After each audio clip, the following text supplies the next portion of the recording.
भारत की GDP minus में आ गई है। ऐसा लग रहा है कि चलती फिरती मशीनें, सड़कें, शहर सब जाम हो चुके हैं, बर्फ जम गई है। इसलिए आह नहीं निकल रही है ना बहुतों की। आपकी आर्थिक बर्बादी की आह बर्फ में जम रही है। आप अपनी राजनीतिक भक्ति की आग में खामोशी से ही जला कीजिए। जब तापमान माइनस में पहुंच जाए तो भीतर की आग ही बचाएगी। भारत की जीडीपी की विकास दर -24 हो चुकी है। भारत के मैन्युफैक्चरिंग सेक्टर की विकास दर -39 हो चुकी है। यह वो सेक्टर था जिसे मेक इन इंडिया का झंडा बुलंद करना था। आइए हम सब मिलकर नेहरू को जिम्मेदार ठहराते हैं। फ्लैशबैक में जाकर देखिए कोरोना से पहले जीडीपी का क्या हाल था। जनवरी से मार्च 2020 की तिमाही में जीडीपी 3.1% हो गई। तालाबंदी से पहले ही भारत की जीडीपी 3.1% पर आ चुकी थी। इसलिए जब वित्त मंत्री अगस्त 2020 की बैठक में कहती हैं कि महामारी एक्ट ऑफ गॉड है, तो इसे फ्लैशबैक में जाकर देखने की जरूरत है। करीब 2 महीने तक लाखों मजदूर सड़क पर पैदल चलते रहे। उन्हें किस गॉड के फैसले ने ऐसा करने के लिए मजबूर किया? कई मजदूर रास्ते में मर गए। आप भूल गए होंगे उन 16 मजदूरों को जो थककर रेल की पटरी पर सो गए थे और कटकर मर गए। शहर के शहर अचानक खाली होने लगे। किसी को पता नहीं था कि ऐसा फैसला आने वाला है। सबको तालाबंदी का फैसला थमा दिया।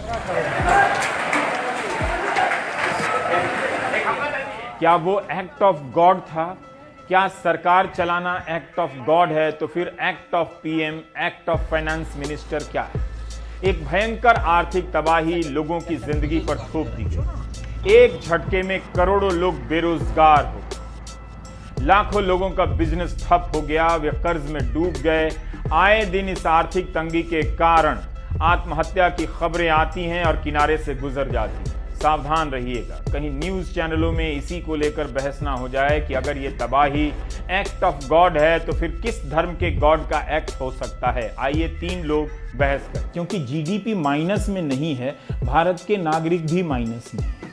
उनकी चेतना पर बर्फ जम गई है। तभी तो चैनलों के जरिए एंकर आपके खून में उबाल पैदा कर रहे हैं। आइए भारत के मुख्य आर्थिक सलाहकार केवी सुब्रमण्यन के बयानों में आए क्रमिक परिवर्तन पर दृष्टिपात करें, यानी हिंदी में देखें। 4 मई को केवी कहते हैं कि कोविड के असर के कारण जीडीपी प्लस में रहेगी, 1 या 2% प्लस। जब सीएनबीसी टीवी 18 की एंकर ने पूछा कि क्या अगली 2 तिमाही यानी 6 महीने में आपको उछाल दिखता है, तो कहते हैं पता नहीं। जब मुख्य आर्थिक सलाहकार को ही पता नहीं तो किससे पूछें? अभी तक वित्त मंत्री और वाणिज्य मंत्री ने 24 घंटे हो जाने के बाद भी जीडीपी पर कोई बयान नहीं दिया है।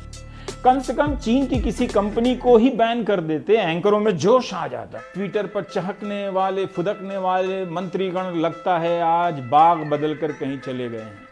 इस गिरावट को लेकर कहीं कोई बयान नहीं, चहचहाहट नहीं। यहां भी कोलाहल नहीं। इस तस्वीर की तिथि पहले नोट कर लें जजमान। शक संवत 1942, भाद्रपद शुक्ला पंचमी, रविवार, विक्रम संवत 2077। क्रिस्तानी कैलेंडर के अनुसार 23 अगस्त। क्या शांत मन से राष्ट्र कर्म में संलिप्त प्रधानमंत्री 31 अगस्त को आने वाली जीडीपी में ऐतिहासिक गिरावट से किंचित चिंतित होंगे? कम से कम इन तस्वीरों से तो ऐसा नहीं लगता है। प्रधानमंत्री ने आर्थिक तबाही को छोड़ संभावनाओं की लगातार बातें करते जा रहे हैं। कह रहे हैं कि खिलौना बनाइए, कुत्ता पालिए। जब करोड़ों लोग बेरोजगार हो रहे हैं, खाने के लिए पैसे ना हो, तो उन्हें देसी कुत्ता पालने का यह सुझाव वाकई मानवता से प्रेरित है। तालाबंदी के ऐलान के भाषण की बड़ी चर्चा हुई थी उस वक्त मार्च में। कई पत्रकारों ने लिखा, तुरंत ट्वीट किया, भाषण समझे बिना। संवाद करने की ऐसी शैली होनी चाहिए। प्रचार हुआ कि प्रधानमंत्री में विषम परिस्थितियों में कड़े निर्णय लेने की क्षमता है, जबकि उस वक्त तक विषम परिस्थिति तो आई ही नहीं। कड़े निर्णय की जगह जरूरत थी कॉन्टैक्ट ट्रेसिंग की, हवाई अड्डों पर जांच की व्यवस्था करनी थी। ये सब ना होकर सीधे तालाबंदी, पूरा देश बंद। असली विषम परिस्थिति तो अब आई है, अब आएगी। तालाबंदी के बाद भी 34 लाख कोरोना के केस हो चुके हैं, 65,000 लोग मर चुके हैं। कई हफ्तों से तालाबंदी हट ही रही है। अर्थव्यवस्था तबाह हो चुकी है। कड़े निर्णय लेने का स्कोप ही अब कम है।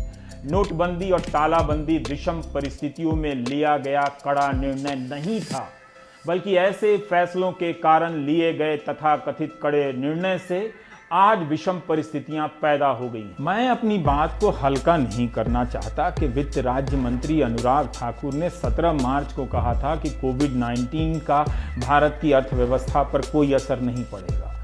मुझे नागरिकों की गंभीरता पर पूरा यकीन है। जब जनता के विवेक की निगाहों से कोई काजल चुरा लेता है, तब रात भी दिन की तरह दिखाई देती है। आप सभी अच्छे लोग थे, आपको न्यूज़ चैनल ने खराब कर दिया।